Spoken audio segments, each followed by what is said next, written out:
This is What is the Constitution by Patricia Brennan Demuth, and we are moving on to lesson 4. And this lesson is the chapter is titled A Limping Government. And so we're going to prepare ourselves to read by looking at the pictures first. So this is part 1. Part 2, we'll actually read the text. And so if you have your copy of the book handy, why don't you get it out? And we're going to open the book up, but let's get our brains going. Okay, you got your brain plugged in? Let's go. All right, so again, we're going to preview the chapter. Previewing the chapter, we do this because we want to prepare our brains. We want to warm up our brains before we read by looking at the pictures and the other things in the chapter.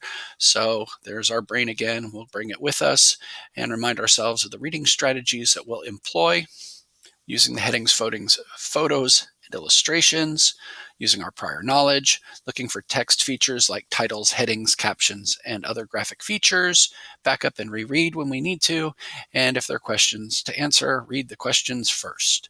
All right, so let's take a look. So if you turn to pages 6 and 7 in your book, here you go, and notice there is the chapter heading. It's A Limping Government. So if there aren't questions that somebody's assigned you to answer when you're reading something, to help you remember stuff, it's a good idea perhaps to come up with your own questions. And so I suggest in this case, we ask ourselves, what on earth do they mean a limping government? That seems a strange way to describe a government as limping, because a government doesn't even have legs. Let's look elsewhere on this page. You can see there's a flag. In fact, I recognize this right away as the first U.S. flag. And this would, if it were in color, it would be white stars on a blue field and 13 red and 13 white stripes. And you might know that the reason that 13 shows up in a couple of places on a flag is because we started with 13 British colonies and they became the first 13 states. On the next page, page 7, you can notice there's several people standing, and several of them have guns, and they're wearing similar clothing. So this might indicate to us that they're soldiers, and they're turned toward this person in the middle who's a little bigger than the rest of them. And the other thing that stands out about the guy in the middle is he's wearing a cape. And usually it's superheroes or vampires are the ones that wear capes. So I don't know if this person's a superhero or a vampire. We'll find out when we read. On the next page, page 8, you can see there's an illustration. And what makes this illustration kind of interesting is there's a bunch of people sitting and they're facing each other, sort of. Many of them are wearing black clothing with black hats. And then the others are wearing kind of a white head covering. And everybody appears to be looking downward. They're not looking up. They don't appear to be reading anything.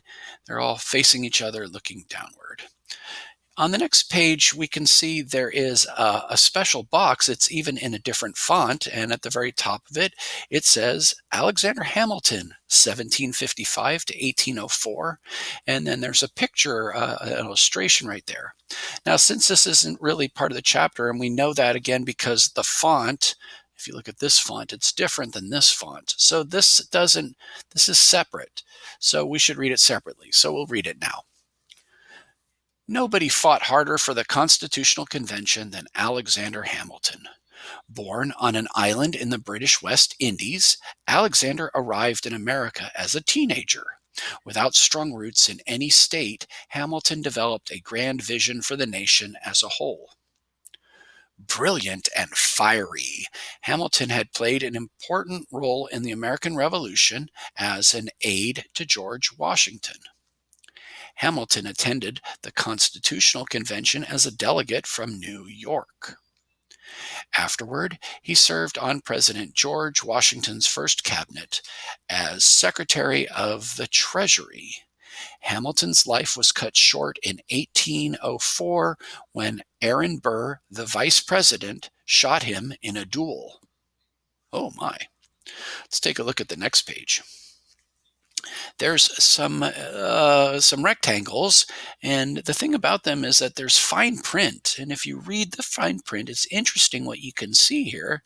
So this one over on the far left, I can read the words $30. So I would say this is a check, or it's money perhaps. Let's take a look at this one here. It says State of New York currency, $3. If you're having a hard time reading this on the screen, again, this is a good reason to have your copy of the book in hand, because you could probably see these words a little better in your copy of the book. If I take a look at the next uh, rectangle here, I can make out these words 10 shillings, and I know shillings, that's British currency. So the British money is in shillings and pounds. And there's one more here. I'm going to take a look at this, and it says $50, but then there's a picture in the circle there, and it looks like a pyramid. So that's really interesting. And on to the next page, pages 12 and 13. And so here we can see there is a group of people, a lot of people, and two buildings and some plants, trees, and clouds in the background. And something kind of interesting is that, well, they're not all dressed the same. There's this fellow over here. He's wearing a soldier's uniform. Looks like he has a gun, perhaps. And then we have this person over here who's dressed differently. He's frowning, and he has an axe. And then there's this person here in the center. Kind of notice him.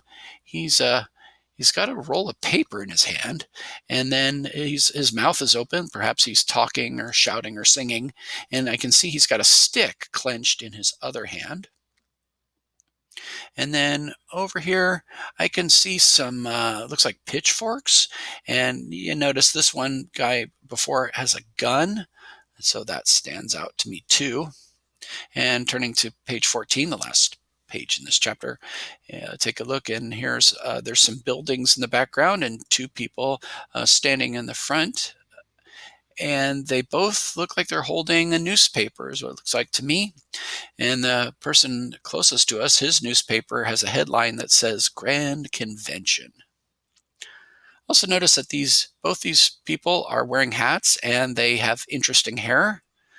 Some curls there. This gentleman is also holding a mug. And I also notice they have the same fancy clothing that we've seen in many of the other people.